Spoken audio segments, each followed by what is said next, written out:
¿Cómo están ustedes? Hoy día en Enfoque Informativo con nuestra primera entrevista con la Seremi de Salud de la región de Aysén, representante del ministro aquí en la región. ¿Cómo está, señora Alejandra? Muy buenas noches, Teresita, nuevamente muy encantada de poder estar aquí compartiendo tu espacio y obviamente de poder entregar y estar, ¿no es cierto?, un día más en cada uno de sus hogares a toda la región de Aysén.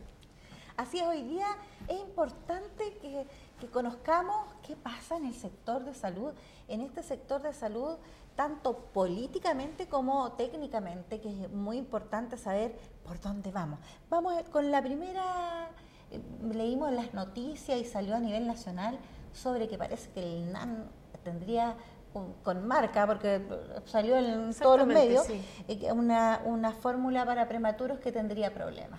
Sí, bueno, la verdad es que todas las semanas en salud hay noticias que generalmente son noticias candentes y una de esas es efectivamente la alerta alimentaria producto de un lote de leche, ¿no es cierto?, para prematuros de la línea Nestlé, de la línea NAN, que habría salido contaminado con un moho, con un hongo en definitiva. Ya esto fue un hallazgo en la metropolitana, en una de las comunas de la metropolitana, se llevó al Instituto de Salud Pública y efectivamente determinó que los niveles de moho o de hongo están absolutamente por sobre el rango o los valores de normalidad o valores críticos en definitiva, que podrían poner en riesgo la salud de los niños, en este caso un grupo vulnerable como son, ¿no es cierto?, los prematuros. Seremi, ¿sacaron todos los tarros estos de leche? Lo que pasa es que durante el fin de semana obviamente nos dedicamos a hacer las fiscalizaciones y las investigaciones de los establecimientos. Estas son fórmulas que normalmente se entregan a establecimientos públicos de salud, ya porque es una fórmula o está dentro del Programa Nacional de Alimentación Complementaria para niños, ¿no es cierto?, que no toman leche materna o que requieren, no se compra, o sea, dentro de los niños beneficiarios, ¿no es cierto?, del sistema público, esta leche se le entrega a estos prematuros a través de los consultorios, de los CEFAM, de las postas, de los hospitales. No obstante, también, ¿no es cierto?, es una fórmula que podría estar a la venta en farmacias, por ejemplo, en las farmacias de compra. No obstante, no encontramos el producto hasta hoy día en la mañana, no había registro de que este lote había llegado a la región. Pero durante la tarde nos informaron que en mayo tuvimos un despacho de 10 tarritos de estos acá en la región, en un consultorio en el Víctor Domingo Silva, así es que rápidamente durante la tarde se está tratando de averiguar los nombres de estos 10 lactantes que podrían haber recibido esta fórmula para conocer un poco su estado de salud. Ahora esto fue en mayo, estamos a fines de julio, ya por comenzar agosto, y no hemos tenido ningún caso hospitalario, ningún registro de alguna gastroenteritis o algún cuadro que nos hiciera sospechar, ¿no es cierto?, de algún proceso infeccioso por hongo en algún recién nacido, prematuro extremo o lactante. Así es que la verdad es que lo más probable es que los niños se encuentren en buen estado de salud, si es que recibieron de este lote y si es que el lote venía también contaminado, ¿no es cierto?, por el hongo. Claro. Bueno, Coyhaique, Aysén, toda la región, ¿no es cierto?, no puede estar exento. ¿Qué pasa con el brote de paperas? Bueno, la papera, primero que todo, ¿no es cierto?, lo más probable es que en sus casas están todos pensando si tuvieron o no tuvieron papera. La verdad es que la mayoría tuvimos papera cuando niños. Y la verdad es que las mamás no se asustaban mucho en esa época. Hace 40 años atrás, la verdad es que a uno le daba papera y a uno le decían, no, tienes papera, hijo, y te mandaban a acostarte, a hacer reposo. Muchas veces, incluso sin ir a médico, las mamás tomaban, ¿no es cierto?, las medidas porque era bastante común tener papera. Pero cuando este Programa Nacional de Inmunizaciones se comienza a fortalecer y comienza a disminuir, ¿no es cierto?, la cantidad de virus en el aire, en el ambiente, comienzan a bajar, ¿no es cierto?, las tasas de estas infecciones que son virales y nos empezamos a desacostumbrar de esta enfermedad, po. Entonces estas nuevas generaciones ven la papera como algo extraordinario y la verdad es que era bastante más común de lo que nosotros hoy día, ¿no es cierto?, vivimos. La idea de las inmunizaciones, del Programa Nacional de Inmunizaciones, tiene que ver con eso, de ir, ¿no es cierto?, erradicando ciertas enfermedades. Ahora, ¿qué pasa? Por un lado, ¿no es cierto?, son vacunas que no son infinitas, al revés, tienen una inmunización o un efecto, una durabilidad en el tiempo limitada. Y en el caso de las vacunas contra las paperas, la duración normalmente es hasta los 18 años. Tenemos dos vacunas, una es al año de vida y la otra es cuando están en primero básico los niños. De hecho, ahora seguramente todas las mamás que tienen niños en primero básico, durante este segundo semestre se va a focalizar, ¿no es cierto?, esta inmunización o esta vacuna a sus niños. Hace 18 años atrás, ¿no es cierto?, esta vacuna, la gente no estaba tan sensibilizada con la importancia que tienen las vacunas en Chile para erradicar estas enfermedades. Y es por eso que, si bien es cierto, hay mucha gente que fue vacunada al año y a los 6 años de vida, hay gente que no se vacunó. ¿Por qué? Seguramente no se trasladaba, ¿no es cierto?, las vacunas a los establecimientos, sino que era de demanda espontánea, es decir, de que tú llevaras a tu niño a vacunarse. Por lo tanto, hay mucha gente que no recibió esa vacuna y obviamente frente a un alza del virus en el ambiente está dentro de los grupos más vulnerables. Ahora, ¿a quién está afectando hoy en día estos brotes? No es a los niños. Si bien es cierto, es una enfermedad común en niños de 5 a 9 años de edad, hoy en día la verdad es que estos brotes están afectando a jóvenes entre 17 y 34 años de edad. Que son aquellos, exactamente, que son aquellos que ya perdieron, ¿no es cierto?, la inmunidad de la vacuna del primero básico o que no se vacunaron lícita y llanamente. Entonces, son estos jóvenes los que están generalmente afectándose por este virus de la papera, y es por eso que el llamado, por un lado, es a la tranquilidad, ¿ya? Por otro lado, ¿no es cierto?, es a consultar oportunamente frente a cualquier signo y síntoma de papera, que es bastante común y obvio. La papera es como la hepatitis, que se pone amarillo. En este caso, la papera aumenta el volumen de la mejilla, ¿no es cierto?, a nivel del maxilar, y hay mucho dolor asociado, sobre todo, ¿no es cierto?, al mover la mandíbula, al masticar. Ya, yo todavía recuerdo cómo era el dolor de la papera, yo lo tuve como a los 6 años de edad. Y bueno, ahora, obviamente, al ser una enfermedad, no está exenta de ciertas complicaciones. En mucho menor grado, la tasa es menor, pero existen complicaciones asociadas a la papera, y es por eso la vacuna, y es por eso que la OMS está tratando, ¿no es cierto?, de que sea una enfermedad que esté absolutamente erradicada al 2030. No obstante, estamos muy distantes, muy lejos, puesto que han existido o existen hoy en día países que, si bien es cierto, tuvieron en algún momento muy bien con sus programas nacionales de inmunizaciones, la verdad es que esto se ha debilitado un poco dado el momento social, político que viven actualmente, como por ejemplo Venezuela, que ha disminuido drásticamente sus coberturas en vacunas, de todas en general, que tiene que ver también por el momento histórico que ellos están viviendo, y otros países también como Haití, por ejemplo, que tampoco tienen un estricto programa de vacunación. Todo eso, más los movimientos, las migraciones, han hecho, ¿no es cierto?, que los virus vayan despertando de un lado a otro. Pero el autocuidado, eso es en definitiva, cultura de autocuidado a la población. ¿Existen las suficientes vacunas para la papera para los niños de primero básico? Las vacunas están licitadas y compradas y programadas, ¿no es cierto?, de acuerdo a nuestra población. Chile tiene una población cautiva, Chile cuenta con sistemas estadísticos y epidemiológicos que son de primera línea. Por lo tanto, cuando el Ministerio compra vacunas, que los compra, ¿no es cierto?, generalmente con un año de anticipación, las compra de acuerdo a su población objetivo. Y la población objetivo son, para el año 2019, por ejemplo, todos los niños que van a tener 6 años en el año 2019, por ejemplo. Ahora, como son coberturas universales, me refiero a que es independiente si eres beneficiario FONASA o si eres ISAPRE, o si tienes algún sistema, por ejemplo, de previsión de ejército, los CAPREDENA, todo eso. Las vacunas son para los niños, independiente de su previsión social. Qué bueno. Pero usted acaba de dar en el clavo cómo se relacionan, ¿no es cierto?, directamente las políticas públicas, por ejemplo, salud, con la organización del país, con su tranquilidad, con su progreso, con la economía, con la democracia, cómo se lleva un país. Diríamos que nuestro país está en un buen pie en no, decir que estamos, pero ¿tenemos un buen pie en la región, en América Latina?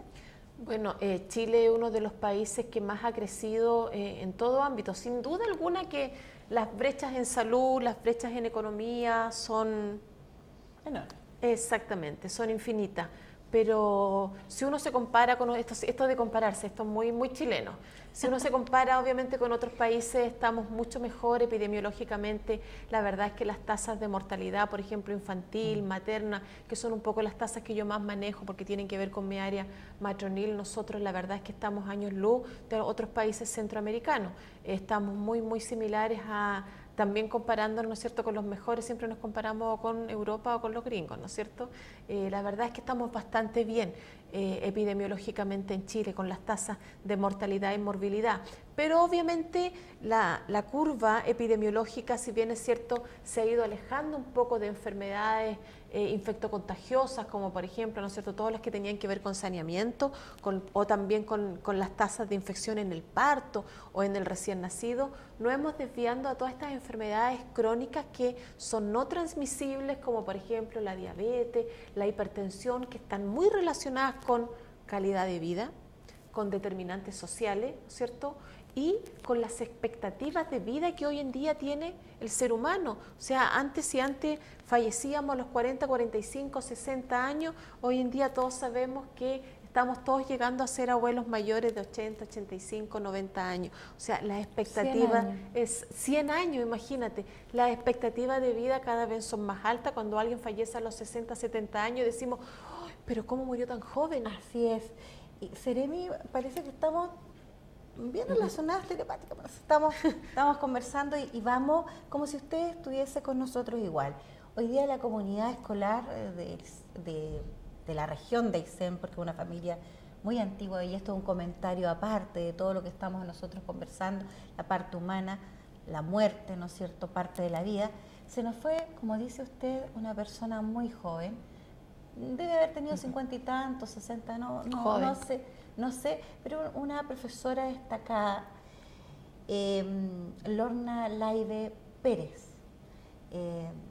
Unas condolencias para la comunidad escolar de su colegio, ¿no es cierto?, y además de la municipalidad de Coyhaique. Para su familia. Ya, para la familia, para la mamá, para sus hermanos, para toda la familia en general.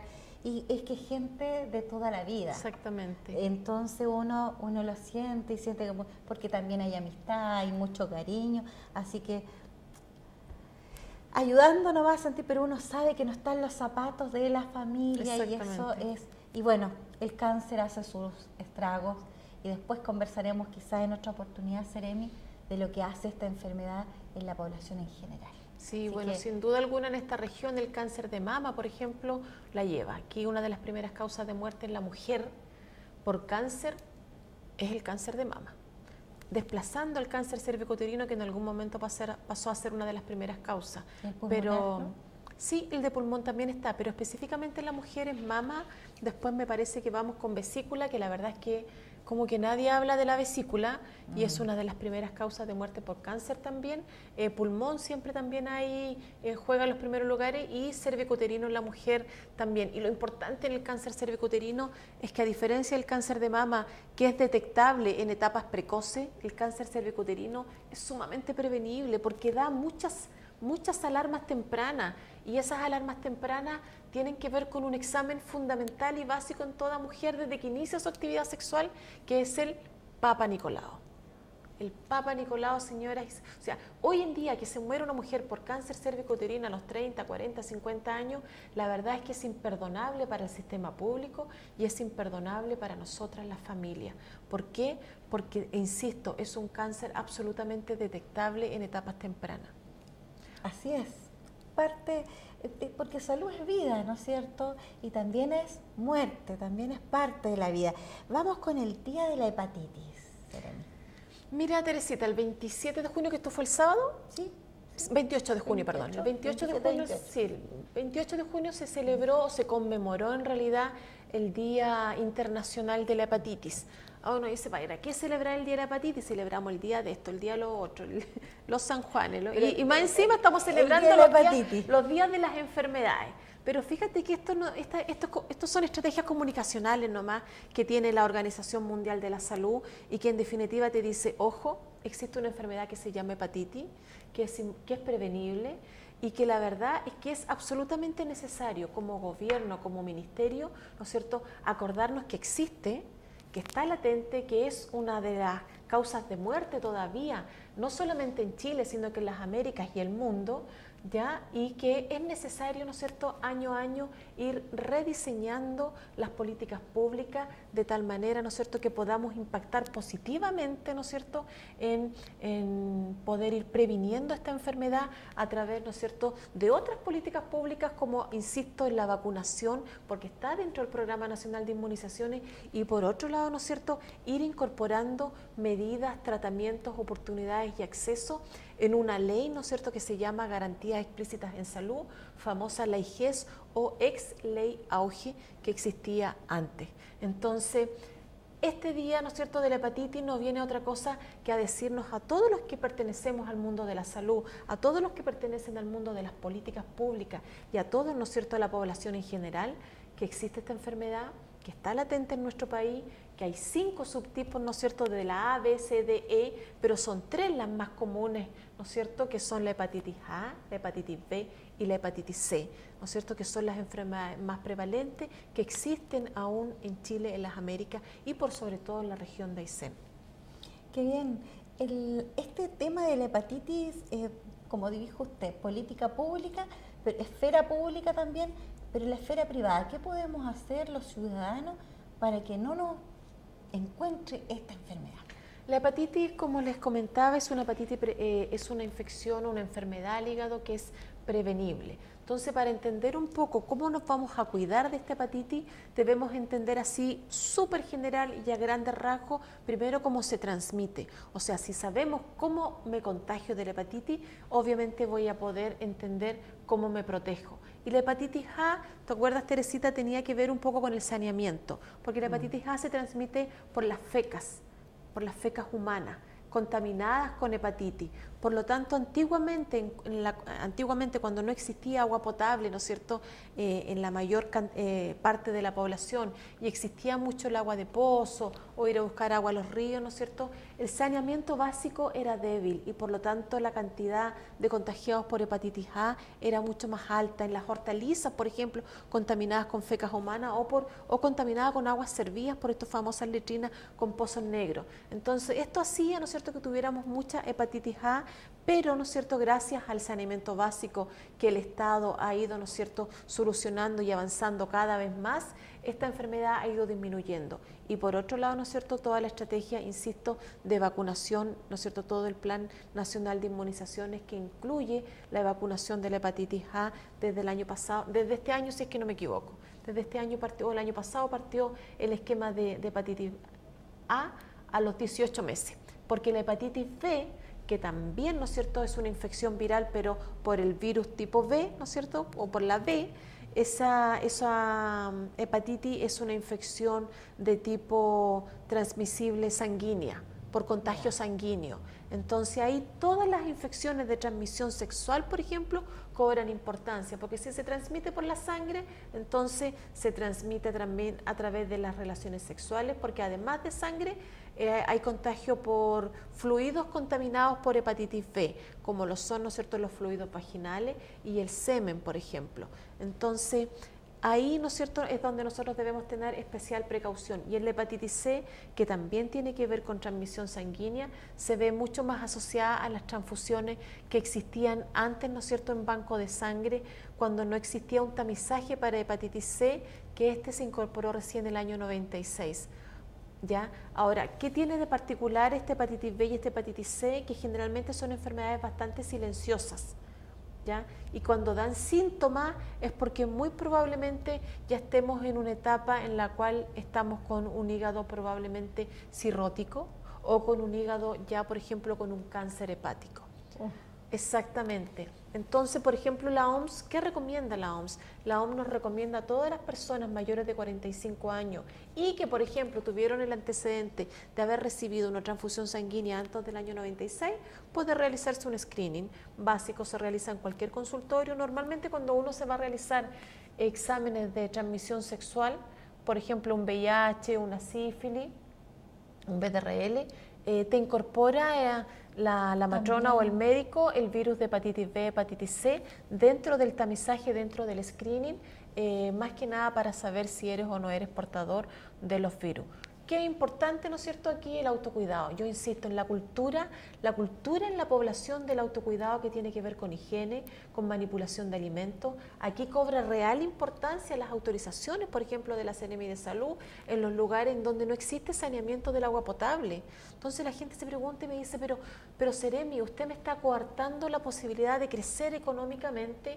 Y entonces yo en ese momento pienso y le digo, señora, si usted supiera lo que podría provocar que uno de estos alimentos que no son manipulados y preparados con agua potable podría en este caso infectarse, por ejemplo, con hepatitis A y provocar un brote de hepatitis A, por ejemplo, en una comunidad pequeña.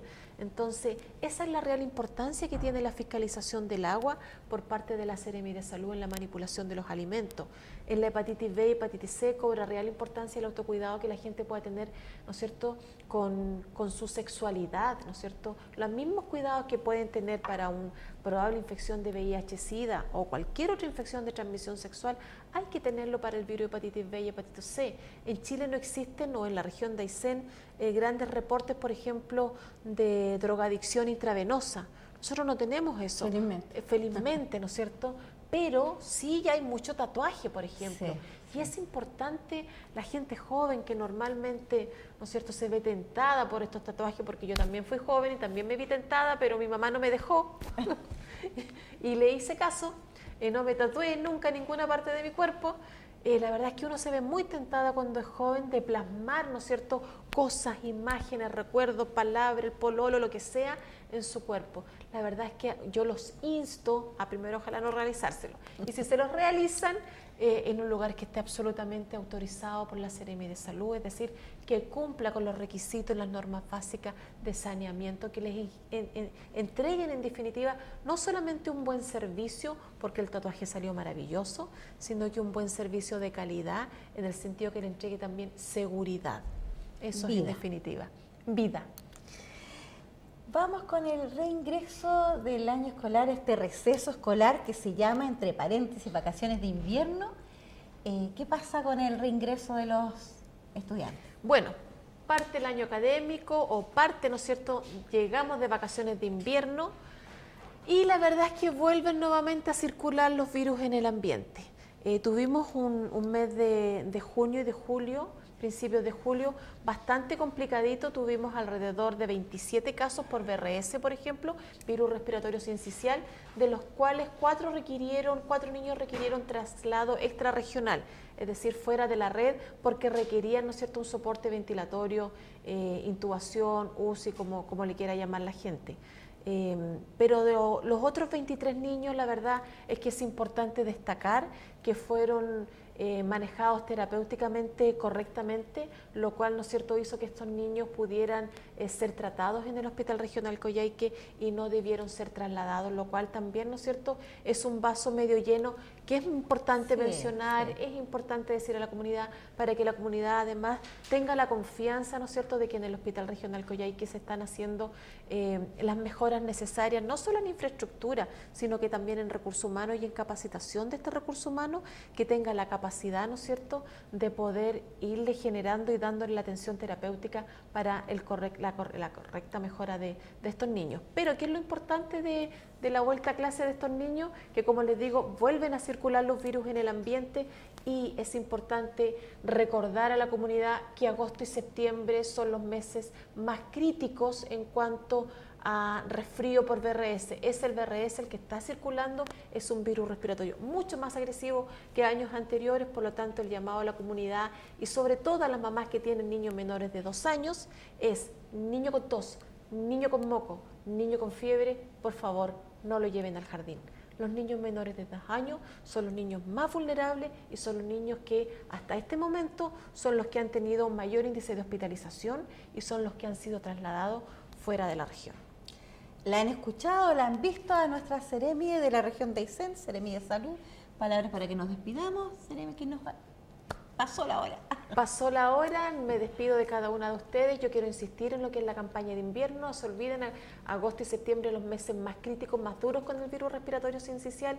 Cuiden a sus hijos, cuídense ustedes. Sé que es difícil, igual soy mamá. Gracias a Dios tengo una mamá que me los cuida. Gracias, mamita, que está en este momento cuidándome a mi bebé. Y también tienen un padre que también está en su casa cuidándola. Así que mucho cariño, un beso a todos. Viva la familia y los invitamos a seguir con Canal Roco TV.